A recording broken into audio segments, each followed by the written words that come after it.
সতীয়ে কথাটো ভক্তিভাৱে মহাদেৱ শংকৰে কৈলাশৰ শিখৰত ধ্যানত ৰত হৈ আছে। সতীয়ে নাজানে যে কাক ধ্যান কৰে, কি কৰে, কিন্তু দেখিছে সদা সৰ্বদাই মহাদেৱ শংকৰে ধ্যানত বহে। কাক ধ্যান কৰে, কাক চিন্তা কৰে সেইটো নাজানে। সতীয়ে এইটো কথাই জানে যে সমস্ত লোকালোকে আমাৰ এৰাকে স্বামী ঈশ্বৰ বুলি ভাবে, সিমানেই জানে। কিন্তু সতীৰ মনত যেতিয়া কথাটো চিন্তাত সোমাল, আমাৰ এৰা যদি জগতৰ ঈশ্বৰ হয়, তেতিয়াহ'লে এৰাই কাক চিন্তা কৰি থাকে? এই কথাটো মই নিশ্চয় জানি ল'ব লাগিব। এইবুলি মহাদেৱ শংকৰক সতীয়ে ভক্তিভাৱেৰে এদিন সুধিলে, হে স্বামী, আপুনি এইটো জগতৰ ঈশ্বৰ, তা আপুনি যে কাৰ সদায় ধ্যান কৰি থাকে, কাক ধ্যান কৰি থাকে? তেতিয়া মহাদেৱ শংকৰে ক'লে, সতী, জগতৰ ঈশ্বৰ মই নহয় নহয়।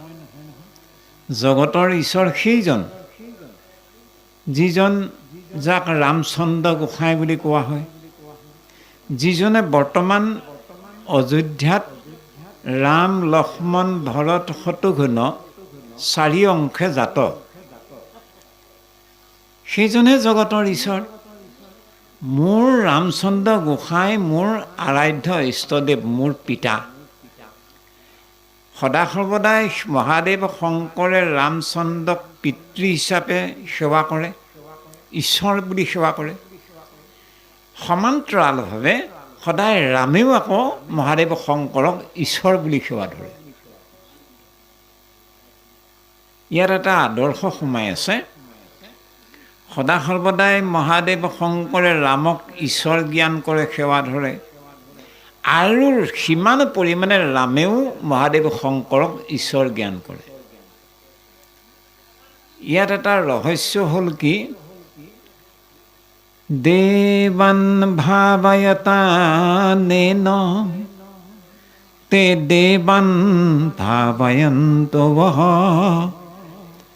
পৰস্পৰম ভাৱয়ন্তঃ শ্ৰেয়ঃ পৰমৱাপ্স্যথ। জগতৰ মংগল সাধন হ'বলৈ হ'লে, এখন ঘৰৰ কল্যাণ, সুখ, শান্তি, সম্প্ৰীতি হ'বলৈ হ'লে পৰস্পৰৰ ভাৱনাৰ মাজত সদ্ভাৱ থাকিব লাগিব।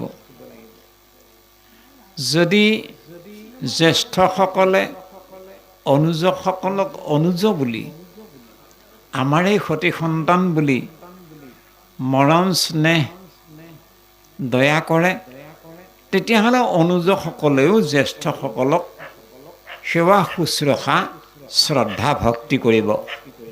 এটা পৰিয়ালৰ মাজতে হওক বা সামাজিক জীৱনতে হওক, সমাজৰ অনুজসকলে যদি জ্যেষ্ঠসকলক সদায় পিতৃজ্ঞান কৰে, জ্যেষ্ঠ জ্ঞান সন্মান কৰে, আকৌ জ্যেষ্ঠসকলে যদি অনুজসকলক নিজৰ ভাই ভাতৃ সন্তান হিচাপে চাই মৰম স্নেহ কৰে, সেই কথাটো কৈছে দেৱান ভাৱয়তানেন। যদি আপুনি আনজনক এজন ভাল মানুহ বা এজন ভকত বা এজন সৎলোক বুলি যদি আপুনি সন্মান কৰে, তে দেৱান ভাৱয়ন্তঃ, সেইজনেও আপোনাক সৎভাৱেই চাব। আপুনি যদি বেয়া ভাৱনাৰে চায়, তেতিয়াহ'লে আপোনাকো আনজনে বেয়া ভাৱনাৰে চাব। সেই নিদৰ্শনটো সোমাই আছে। গতিকে মহাদেৱ শংকৰে সদা সৰ্বদাই ৰামচন্দ্ৰক জগতৰ ঈশ্বৰ, পিতৃ হিচাপে সেৱা ধৰে, আৰু ৰামচন্দ্ৰ গোসাঁইও সদায় মহাদেৱ শংকৰক ঈশ্বৰ জ্ঞান কৰে। যেতিয়া নেকি সতীক ক'লে যে এই মায়াময় সংসাৰৰ একমাত্ৰ গৰাকী এজনহে, সেইজন হ'ল ৰামচন্দ্ৰ গোসাঁই, আৰু তেওঁ ৰাম, লক্ষ্মণ, ভৰত, শত্ৰুঘ্ন 4 অংশে জাত। সতী, ৰামচন্দ্ৰ গোসাঁয়ে লীলা কৰি আছে। এতিয়া চোৱাচোন, দণ্ডকাৰণ্যত মা জানকীৰ অন্বেষণত ৰাম আৰু লক্ষ্মণ দুয়ো বাউলিত হৈ ঘূৰি ফুৰিছে, লীলা কৰি আছে। তেওঁ সতীৰ মনত সংশয় হ'ল, স্বামী, যদি ৰামচন্দ্ৰ ঈশ্বৰ হয়, এগৰাকী অবলা তিৰোতাৰ কাৰণে বাউলিত হৈ ঘূৰি ফুৰে? নাই নাই, এইটো কেতিয়াও মই মানিবলৈ বৰ ভাল লগা নাই, মই মানিব নোৱাৰিছোঁ। নহয় সতী, মোৰ কথা মানা, তুমি মনত সংশয় নানিবা। সংশয়টো মানুহৰ কাৰণে বৰ বেয়া বস্তু। আমাৰ জীৱনতো সংশয় বোলা বস্তুটো বৰ সাংঘাতিক এটা ক্ষতিকাৰক শত্ৰু। সেইকাৰণে গীতা গ্ৰন্থত এই কথাটো কৈছে, য়জ্ঞ শাশ্বতধানস্য সংশয়াত্মা বিনশ্যতি নায়ম লোকস্তিন পৰো ন সুখম সংশয়াত্মনঃ। য়জ্ঞ, তিনিজন মানুহৰ কথা কৈছে। এজন হ'ল অজ্ঞ, এজন হ'ল সংশয়াত্মক স্বভাৱৰ, আৰু এজন হ'ল অশ্ৰদ্ধাৱান মানুহ। আমি জন্ম হৈ আহোঁতে জ্ঞানী হৈ অহা নাই, জন্ম হৈ আহোঁতে আমাৰ শ্ৰদ্ধা স্বভাৱ হৈ অহা নাই। জন্মসূত্ৰে আমাৰ শ্ৰদ্ধাও নাছিল, আমাৰ জ্ঞানো নাছিল। যদিও বা অজ্ঞ আছিলোঁ, যদিও বা অশ্ৰদ্ধাৱান আছিলোঁ, কিন্তু বয়সৰ লগে লগে আমাৰ জ্ঞান বাঢ়ি গ'ল, কম বেছি পৰিমাণে শ্ৰদ্ধা বাঢ়ি গ'ল, আৰু আমি এই শ্ৰদ্ধাৰ জৰিয়তে, ভক্তিৰ জৰিয়তে এদিন সংসাৰত গতি সাধন কৰিব পাৰিম। কিন্তু সেইজনো মানুহে গতি সাধন কৰিব নোৱাৰে। কোনজনে? সংশয়াত্মা বিনশ্যতি, যিজন মানুহৰ মনটোত সততে সংশয় ভাৱ ৰাখিব, সেইজনৰ কল্যাণ নহয়। এখন গৃহস্থী ঘৰতো যদি আইগৰাকীৰ ওপৰত বাপজনাৰ যদি সংশয়াত্মক ভাৱ এটা থাকে, তেতিয়াহ'লে সেই ঘৰখনত শান্তি নহয়। আৰু বা ল'ৰাজনৰ ওপৰত যদি পত্নীগৰাকীৰ যদি সংশয়াত্মক ধাৰণা এটা থাকে, তেতিয়াও আকৌ ঘৰখনত শান্তি নহয়, অশান্তি হ'ব। আৰু গৃহস্থ জীৱন ভাগি চুৰমাৰ হৈ যোৱাও ইতিহাস বৰ্তমানো চলি আছে, এই সংশয়াত্মক ব্যাধিটোৰ কাৰণে। এতিয়া মহাসতী সতীৰ এই সংশয় ভাৱটোৰ কাৰণে লাগিল লেঠা। সতীয়ে ক'লে, নাই নাই স্বামী, আপুনি যিমানেই নকওঁ, ৰামচন্দ্ৰ যদি ঈশ্বৰ হয়, তে এগৰাকী তিৰোতাৰ কাৰণে হাবাথুৰি খাই ঘূৰি ফুৰেনে? কেতিয়াও নহয় এইটো কথা। তে মহাদেৱ শংকৰে ক'লে, নাই সতী, তুমি মানা, মোৰ কথা বিশ্বাস কৰা, ৰামচন্দ্ৰ একমাত্ৰ ঈশ্বৰ, ৰামচন্দ্ৰ মোৰ আৰাধ্য পিতা। মই এইভাগে মই নহ'ব, মই ৰাম ঈশ্বৰ নে নৰ মই পৰীক্ষা লৈ চাম। মোৰ পৰীক্ষাত যদি উত্তীৰ্ণ হয়, তেতিয়া মই ৰামচন্দ্ৰক ঈশ্বৰ বুলি ভাবিব লাগে নে কি ভাবিব লাগে ভাবিম। আৰু তে মহাদেৱ শংকৰে গা বাজি গ'ল, হাই ৰে হাই, বোলে কালৰো কাল, বিপৰীত কাল, হৰিণাই চেলেকিছে বাঘৰ গাল।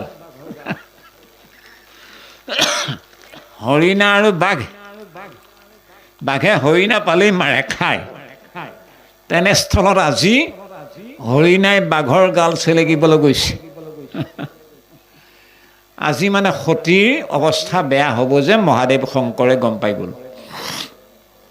উপায় নাই, বাৰম্বাৰ মানা কৰা স্বত্বেও সতীয়ে যেতিয়া নামানে যে ৰাম যদি ঈশ্বৰ হয়, এগৰাকী তিৰোতাৰ কাৰণে এনেকৈ ঘূৰি কেতিয়াও নুফুৰে, মই মানি ল'ব নোৱাৰোঁ, মই পৰীক্ষা ল'ব লাগিব। তেতিয়া মহাদেৱ শংকৰে ক'লে, ঠিক আছে, তুমি যদি মোৰ হাক বচন নুশুনা, যোৱা সৌৱা দণ্ডকাৰণ্যত ৰাম আৰু লক্ষ্মণ দুয়ো মা জানকীৰ অন্বেষণত বাউলিত হৈ ঘূৰি ফুৰিছে, যি পৰীক্ষা লোৱাগে। তে সতি গ'ল, আৰু ৰাম আৰু লক্ষ্মণ অৰণ্যৰ মাজে মাজে লংকেশ্বৰে সীতাক হৰণ কৰি লৈ গ'ল। এতিয়া ক'ত আছে কি কথা বিচাৰ কৰি ঘূৰি ফুৰিছে, চলাথ কৰি ফুৰিছে। এনেতে সতীয়ে ভাবিলে, সীতাকহে বিচাৰিছে, ময়ে সীতা ৰূপটো ধাৰণ কৰি আগবাঢ়ি যাওঁ, কি কৰে বাৰু চাম, কিমানৰ কিমান পানী মাছ ওলাব। তে লহপহকৈ আৰু সতীয়ে সীতা ৰূপটো ধাৰণ কৰি গৈ আছে, আহি আছে ৰাম লক্ষ্মণ। সীতাৰ ওচৰ পোৱাৰ লগে লগে সতীক সুধি দিলে নহয়, মা আজি ত্ৰিলোচনক এৰি আপুনি অকলশৰে ইয়াত? আৰে পৰীক্ষা ল'বলৈ ৰূপ সলাই যোৱা সতীয়ে সীতাৰ ৰূপত গৈছে। ৰামচন্দ্ৰ গোসাঁয়ে চিধাই সুধি দিলে, মা আজি ত্ৰিলোচনক এৰি অকলশৰে আপুনি ইয়াত? এই বুলি যেতিয়া সুধি দিলে তেতিয়া আৰু বাৰু সতীৰ কি অৱস্থা হ'ব পাৰে? সতীটো গম পাই গ'ল যে মই যে যিমানে ৰূপ নসলাও লাগিলে, মোৰ মতটো যিমানে মই বদলি নকৰোঁ লাগিলে, মোৰ ভিতৰৰ কথাটো যে গম পাই গ'ল ৰামচন্দ্ৰই, সতীয়ে গম পালে। গম পাই সতী এতিয়া ৰামৰ ফালে চাব নোৱাৰা হ'ল, লাজ পাইছে, খুব দুখ পাইছে। আৰে ৰামৰ ফালে চোৱাৰ লগে লগে দেখিছে ৰাম লক্ষ্মণ লগত সীতাও। কি দেখিছোঁ মই এইটো? আকৌ ইফালে চাই লজ্জিত হৈ ইফালে চালেও দেখে যে ৰাম লক্ষ্মণ নহয়, লগত সীতাও। পূব পশ্চিম উত্তৰ দক্ষিণ ঊৰ্ধ অৰ্ধ অগ্নি বায়ু নৰী তীখান, এই গোটেই দিশবোৰত চকু মেলিবই নোৱাৰে, কেৱল ৰাম লক্ষ্মণ সীতা চৌদিশে। আমাৰ যে কয় মূৰ অচন্দাই মূৰ ঘূৰাইছে বুলি, এই সতী মানে মূৰ অচন্দাই হৈ গ'ল নহয়, মূৰ ঘূৰাই গ'ল। সতী আৰু লজ্জিত হৈ বহি দিলে, চেতনহীন হৈ বহি গ'ল। তে ৰামচন্দ্ৰ গোসাঁয়ে দেখিলে, হৰি হৰি, সতী যদি এনেধৰণে আৰু অকণমান সময় পৰি থাকিবলৈ হয়, ইফালে টিকট কাটিবগৈ লাগিব, গতিকেলৈ ইমানতে মই মায়া সম্বৰণ কৰা ভাল।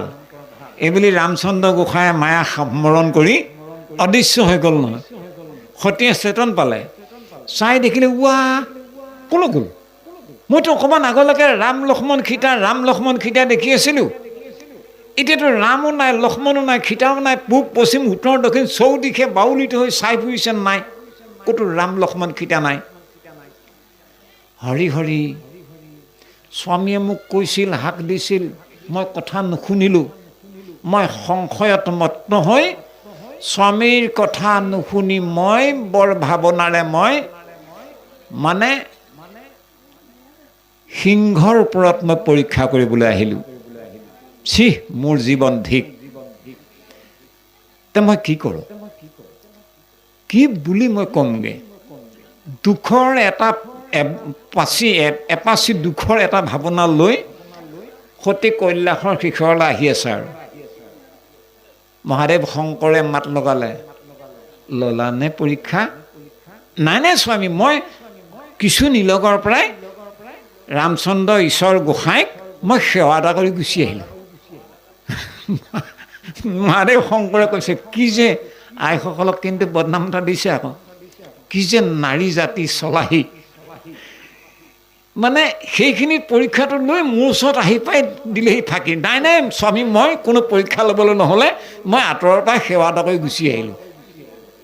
হৰি হৰি, তে ইমান মিছা কথা কৈ দিব।